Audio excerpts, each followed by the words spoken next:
부활절은 어떤 날일까요?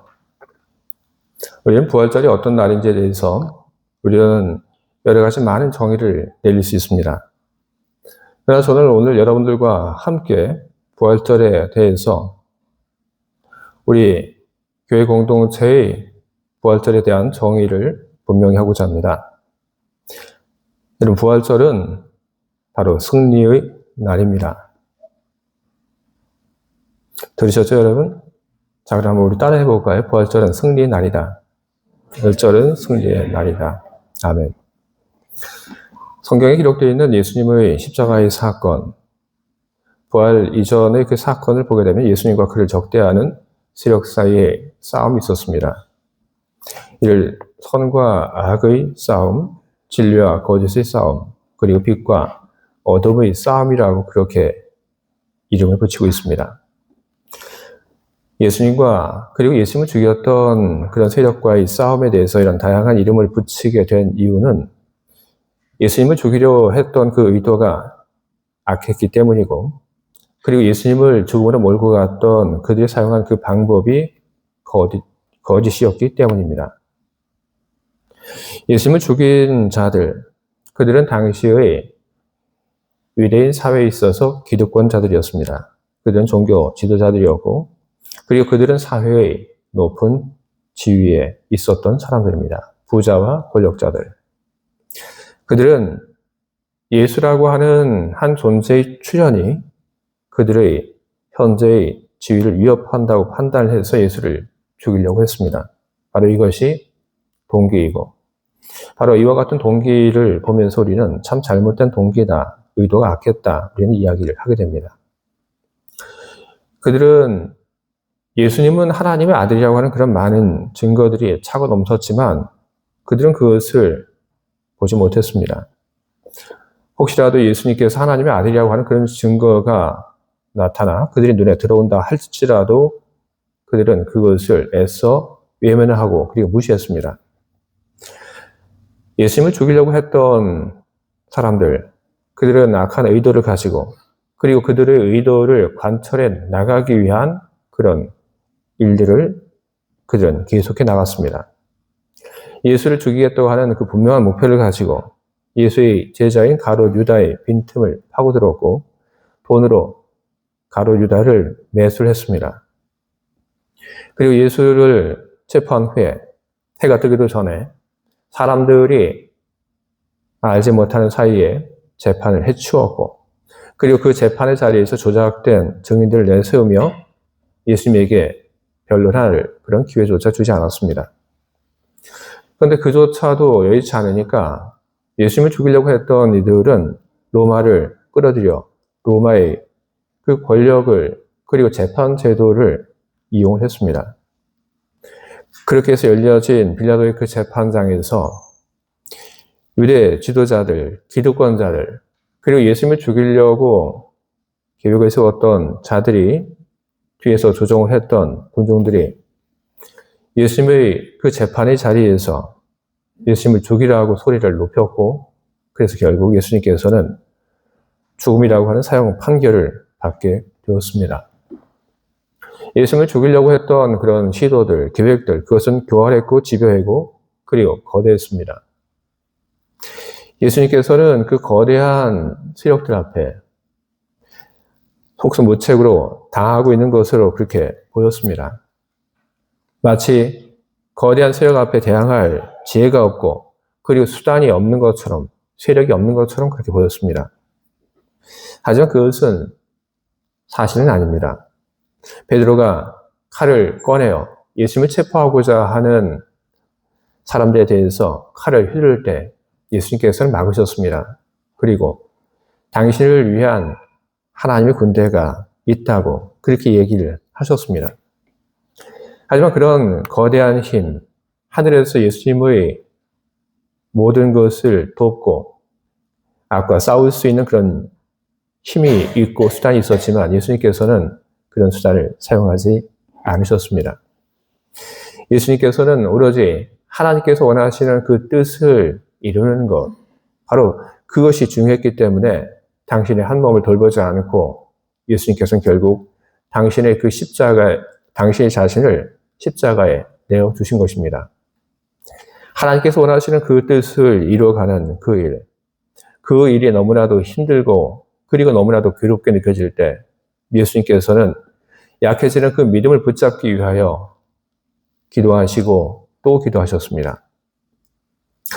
예수님께서는 하나님의 뜻을 붙잡고 그리고 그 뜻을 이루기 위하여 애쓰고 기도하시고 그리고 그렇게 애쓰고 기도하시고 하나님의 뜻을 이루기 위해서 사셨던 예수님께서는 십자가에 죽임을 당하셨습니다. 한 사람이 죽임을 당하는 것, 그것은 모든 일의 끝처럼 그렇게 보였습니다.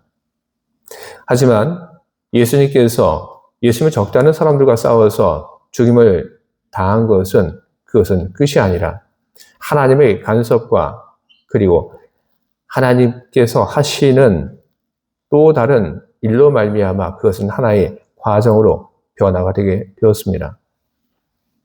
예수의 죽음이라고 하는 것이 하나의 결론으로 그렇게 여기셨는데, 그런데 예수님께서는 하나님의 힘으로 말미암아 죽음이라고 하는 그 결론을 가지신 것이 아니라 예수님께서는 부활이라고 하는 결론을 그분은 얻게 되신 것입니다. 죽은 예수가 하나님의 능력으로 말미암아 죽음 가운데서 부활하셨습니다. 그렇게 부활하심으로 결국 예수님께서는 긴 싸움 끝에 그를 적대했던 그 세력과 싸웠던 그 싸움 속에서 승리를 하셨습니다. 예수님께서 긴 싸움 속에서 승리를 하셨는데 그 승리가 가져다 준 것은 무엇입니까? 첫 번째로 진리가 무엇인지 드러나게 되었습니다. 성경을 보게 되면 죽은 사람이 살아난 이야기들이 간혹 등장을 합니다. 죽은 사람을 살릴 수 있는 그것은 오직 하나님만이 가능한 일입니다. 그렇기 때문에 하나님께서 예수를 살리신 것, 바로 그것은 무슨 이유이겠습니까? 그것은 예수님께서 옳기 때문에 하나님께서 죽은 예수를 살리신 것입니다. 예수가 죽었다가 그 죽음에서 살아난 것, 그것은 하나님께서 예수님이 옳다고 증명해 주신 바로 그런 사건인 것입니다. 예수님이 옳다고 하는 것은 어떤 뜻입니까? 예수님께서 말씀하셨던 것, 그리고 예수님께서 가르치셨던 것, 그 모든 것이 다 진리라는 그런 증명인 것입니다. 그리고 예수님께서 말씀하신 것이, 가르치셨던 것이 다 진리라고 하는 그 증명은 예수님의 그 반대에 서 있던 사람들이 했던 그런 이야기들이 다 거짓이었다라고 하는 것을 드러내는 그런 결과가 되게 된 것입니다. 예수님의 십자가에서의 죽음 이후에 부활 사건, 그것은 죄가 만들어낸 죽음이 다 무효가 되는 그런 결과를 또한 가져오게 되었습니다. 그리고 예수님께서는 죽음 이후에 하나님 우편에 계시는 분, 즉 하나님의 권한을 위임을 받는 분이 되셨습니다. 바로 그것이 십자가에 달려 죽으신 예수님께서 부활하심으로 말미암아 생겨나게 된 예수님의 승리의 결과물 드린 것입니다. 근데 예수님의 부활, 그리고 예수님께서 부활하시고 그리고 승리하시고 그리고 그 승리가 가져온 많은 열매들이 있는데, 그런데 예수님의 부활은 단지 예수님 단 한 사람만의 승리는 아닙니다. 예수님께서 부활하셨고 승리하신 것, 우리는 그 승리 사건 속에 하나님도 함께 하셨고 그리고 예수님을 따라다녔던 사람들도 있었기에 우리는 이렇게 이야기할 수 있습니다. 부활, 바로 그 사건 속에서 하나님도 승리자이시고 예수 편에 선 사람들도 승리자이다. 예수님의 부활은 세상 속에 승리의 법칙 혹은 승리 방정식을 가져왔습니다.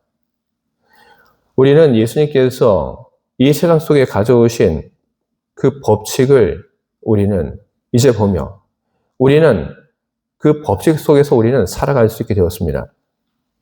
예수의 부활이 그를 따르는 모든 사람들에게 승리를 가져준다는 그런 승리 법칙.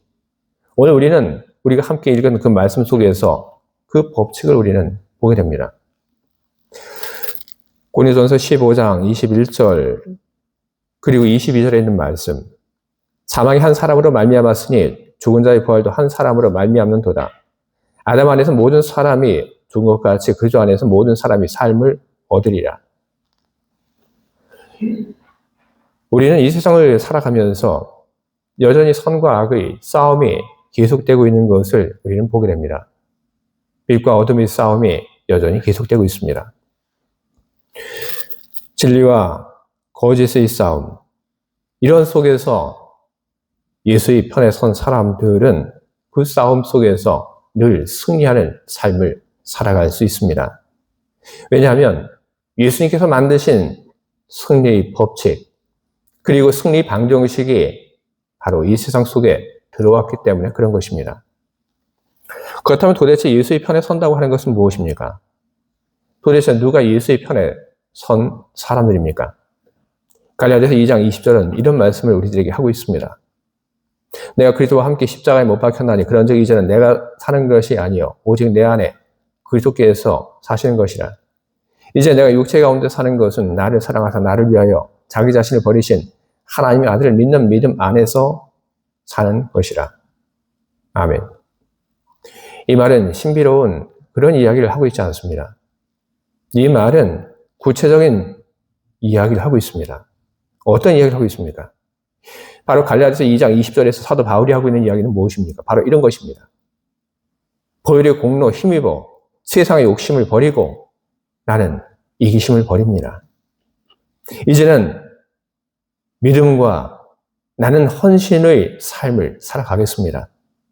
바로 이와 같은 그의 고백이 갈라디아서 2장 20절에 있는 말씀인 것입니다. 사도 바울이 이전에 자랑하던 것이 참 많이 있었습니다. 그의 태생과 그리고 그의 학벌. 하지만 그가 과거에 자랑했던 모든 것을 다 배설물처럼 버릴 수 있었던 것, 그것은 보혈의 공로 때문인 것입니다. 예수 그리스도의 그 보혈로 말미암아 그는 자기가 알지 못하는 세상을 하나님의 신비와 비밀을 알게 되었고, 그리고 그 앞에서 그는 자신의 삶의 그 방향을 전환하기로 그는 결심을 했던 것입니다. 그는 복음의 능력을 믿고 복음을 위한 헌신의 삶을 살기로 결심을 하고 그런 삶을 살았던 것입니다. 예수의 편에 선 사람들, 그 사람들은 세상을 살아가면서 예수님처럼 힘든 일을 겪기도 할 것입니다. 하지만 예수의 편에 선 사람들은 결국에는 승리하는 사람들인 것입니다. 그러니 우리는 무엇을 어떻게 해야 하겠습니까? 첫 번째로 우리는 예수의 편에 서겠다. 내가 나의 삶을 변화하겠다라는 그런 마음을 우리는 품어야 하는 것입니다. 로마서 12장 2절은 이야기합니다. 이 세대를 본받지 말고 오직 마음을 새롭게 함으로 변화를 받아 하나님의 선하시고 기뻐하시고 온전한 뜻이 무엇인지 분별하도록 하라. 하나님의 선하시고 온전한 뜻이 무엇인지 여러분 분별하시기 바랍니다. 하나님께서 여러분들에게 바라고 있는 선하신 뜻이, 그리고 온전한 뜻이, 그리고 하나님께서 기뻐할 만한 뜻이 무엇인지 여러분 분별하시기 바랍니다. 그것은 여러분들이 많은 것을 갖는 것이 아닙니다. 하나님께서 여러분들에게 바라시는 그 뜻은 여러분의 그 소유가 변화되는 것이 아니라 여러분의 그 존재가 변화되는 것입니다. 나의 존재가 더욱 성숙한 사람으로 변화되어야 하겠다. 내가 더욱 거룩한 사람으로 변화되어야 하겠다. 우리에게는 그런 변화를 바라는 마음이 있어야 합니다. 그리고 그 변화를 바라는 마음이 있고 우리는 그런 변화에 대한 결심이 있어야 하는 것입니다. 주님의 십자가를 여러분 바라보시기 바랍니다. 그리고 주님의 십자가를 바라보시고 주님께서 하셨던 위대한 그 결정과 그리고 그분이 걸어가셨던 그 고난의 길을 바라보면서 여러분 세상의 욕심이 아니라 복음이 만드는 하나님의 나라와 그리고 하나님과의 그 친밀함을 바로 그것을 여러분의 삶의 목표로 목적으로 삼고 살아가시기 바랍니다. 그래야지 삶에 보람도 있고 삶의 의미가 있는 것입니다. 그렇게 살아갈 때 우리의 마음이 평안을 누리며 살 수 있는 것입니다. 우리가 많은 소유가 아니라 나의 그 존재의 그 변화를 목적으로 살아가게 될 때 그런 삶은 이 세상이 반가워하지 않는 삶의 방식입니다. 그런 삶에 대해서 세상은 그런 삶을 살아가는 여러분들을 이물질처럼 그렇게 여기게 될 겁니다. 제거하려고 하고, 그리고 과거의 삶으로 다시 돌아오라고 그렇게 유혹하기도 하고, 아니면 여러분들과 싸우려고 덤벼들 수 있습니다. 왜냐하면 그래야지 세상이 유지되기 때문에 그런 것입니다. 때로 여러분들에게 불안한 마음을 불어넣고 여러분을 불안하게 만들지도 모르겠습니다. 여러분들이 선택한 예수님과 같은 그 길이 틀렸다고 세상은 여러분들에게 이야기할 수도 있습니다. 수단과 방법을 가리지 않을 것입니다. 그러나 세상이 악하다고 해서 세상이 비겁한 방법으로 여러분의 그 길을 되돌리려고 한다고 해서 여러분 동화되거나 악에 대해서 악으로 싸우지 마시기 바랍니다. 악을 선으로 이기는 그런 선한 사람이 되시기 바랍니다. 예수님께서 죄를 대속하신 것은 죄인 우리들이 선이 무엇인지 알고 착한 사람으로 살아갈 수 있도록 하기 위하여 예수님께서는 십자가에 달려 죽으신 것입니다. 그러니 예수님의 십자가를 바라보며 여러분의 그 마음이, 여러분의 생각이 과거와는 달라지기 바랍니다. 소유가 아니라 존재의 변화에 여러분의 뜻, 여러분의 마음을 두시고 그리고 이전과는 다른 존재로 살아가겠다고 하는 그런 결심을 여러분 하시기 바랍니다. 그것이 바로 예수님의 편에 서는 사람들이 해야 할 첫 번째 일입니다. 두 번째는 그런 마음을 가진 사람들은 변화를 위한 실천을 해야 합니다. 마태복음 5장 16절은 이야기합니다. 이같이 너희 빛이 사람 앞에 비치게 하여 그들은 너희 착한 행실을 보고 하늘에 계신 너희 아버지께 영광을 돌리게 하라. 우리가 마음을 먹은 것을 우리는 실천을 해야 합니다. 그래야지 변화가 되는 것이죠. 어떻게 실천을 해가야 하는 것입니까? 여러분, 작은 것을 먼저 바꾸시기 바랍니다. 바꾸는데 오래 걸리는 것, 그것을 붙잡고 그것을 바꾸려고 하는 것보다 금방 바꿀 수 있는 것들을 여러분 바꾸시기 바랍니다. 습관을 바꾸는 것, 그것은 오래 걸립니다. 그것은 어쩌면 6개월, 1년, 그 이상이 걸릴 수도 있습니다. 하지만 습관을 바꾸는 것보다 옷차림을 바꾸는 것은 그것은 금방입니다. 1000프랑을 쓰던 그 소비 습관을 바꾸는 것보다 10프랑을 쓰는 그 소비 습관을 바꾸는 것, 그것은 훨씬 쉽고 그리고 즉각적인 변화를 가져올 수 있는 것입니다. 곧 여름입니다. 우리 여름, 우리 어떤 모습으로 하나님을 예배하러 왔고 그리고 우리는 어떤 모습으로 하나님을 예배하러 와야 하겠습니까?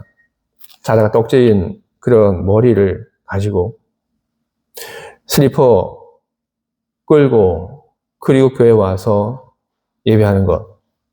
여러분, 이것은 바꾸는데 시간이 과연 얼마나 많이 걸리는 일입니까?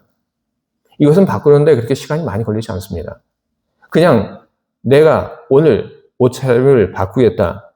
이것은 너무나도 쉽게 결심하고 바꿀 수 있는 일들인 것입니다. 여러분, 여러분의 삶 속에 지금 당장 바꿀 수 있는 그런 일들을 먼저 여러분 바꿔나가시길 바랍니다. 그리고 세 번째, 예수님의 편에 선 사람들. 그 사람들은 영적인 체력을 강화하기 위한 그런 일들을 해가야 하는 것입니다. 착한 사람, 그 사람에 대해서 세상이 내리는 평가는 무엇입니까? 바보라고 얘기를 합니다. 어리석다고 얘기를 합니다. 그렇게 살지 말라고 얘기를 합니다. 그러나 또 착한 사람들에 대한 어떤 평가도 있냐 하면 착한 사람은 참 강한 사람이라고 하는 그런 평가도 있습니다. 저는 그렇게 생각합니다. 저는 그렇게 믿습니다. 착하게 사는 것은 바보이기 때문에 몰라서 그렇게 사는 건 아닙니다. 착하게 사는 것은 정말 강하기 때문에 그렇게 살아가는 것입니다. 흔들리지 않는 그런 강함이 그에게 있기 때문에 뭐라고 해도 굽히지 않고 그 길을 계속해서 걸어가는 것입니다. 여러분들과 저희가 어떻게 살아야겠다, 이렇게 삶의 그 목표와 방향을 정하고 그리고 그런 삶을 살기 위해서 계속적으로 변화하는 그런 삶을 살아가지만 그러나 우리는 지칩니다. 그런 지친 우리 영적인 그 체력이 더 강화되어야 합니다. 그래야지 우리는 더 많은 것을 우리는 바꾸고 그리고 우리는 우리가 목표로 했던 주님의 그 거룩함에 우리가 훨씬 더 빨리 다가갈 수가 있는 것입니다. 그래서 여러분, 경건의 훈련 여러분 해야 합니다. 여러분이 경건의 훈련을 해야지 여러분의 영적인 그런 체력이 강화가 되는 것입니다. 집에서 기도하지 않았던 사람, 그 사람이 회중 앞에서 기도할 수 있을까요? 못합니다. 저는 제 경험으로 그걸 못한다고 하는 것을 저는 너무나도 잘 알고 있습니다. 제가 고등학교 2학년 때 저는 수련회에 제 기도 순서가 있는 걸 보고 저는 도망을 쳤습니다. 무서웠기 때문에 도망을 쳤습니다. 그러나 이제는 저는 그렇지 않습니다. 어디 가서도 하다못해 독일 사람들 있는 그 자리에서도 저는 기도합니다. 무엇이 달라진 것일까요? 많이 해봤기 때문에 그렇기 때문에 달라진 것입니다. 경건의 훈련을 해야지 여러분의 영적인 체력이 늘어납니다. 그러니 여러분의 영적인 체력을 키우시고 주님이 걸어가신 그 길을 따라가시는데 하나님이 착한 사람으로 살아가시는 바로 그 일에 여러분 계속해서 힘을 내시기 바랍니다. 사람이 살아가면서 어떤 얼굴을 가져야 하고 사람이 나이를 먹으면서 어떻게 변화되어야 할까요? 사람이 살면서 사람은 점점 더 착한 사람이 되어가야 합니다. 우리들이 살아가면서 더 착한 사람들이 된다고 하면 그 결과는 어떻게 될까요? 사도행전 11장 24절은 이런 말씀을 우리들에게 주고 있습니다. 바나바는 착한 사람이요 성령과 믿음이 충만한 사람이라 이에 큰 무리가 주께 거하여 지더라. 아멘. 여러분들이 착한 사람으로 살아가게 될 때 바나바에게 있었던 그런 변화가 그런 열매들이 여러분들이 일어나게 될 것입니다. 여러분들이 주님을 믿고 그 길이 옳다라고 믿으며 걸어가게 될 때 하나님은 여러분과 함께 하실 것이고 여러분들은 하나님의 나라를 얻게 될 것입니다. 세상이 여러분의 마음을 괴롭게 하고 여러분의 소유를 빼앗고 여러분의 목숨을 위협한다 할지라도 예수님께서 걸어가신 그 길을 생각하며 그 길이 옳다라고 하는 그 믿음을 그 믿음을 잡으시고 하나님의 착한 사람으로 살아가시는 여러분 모두가 다 되시기를 다시 한번 주님의 이름으로 축원드립니다. 아멘. 함께 기도하겠습니다.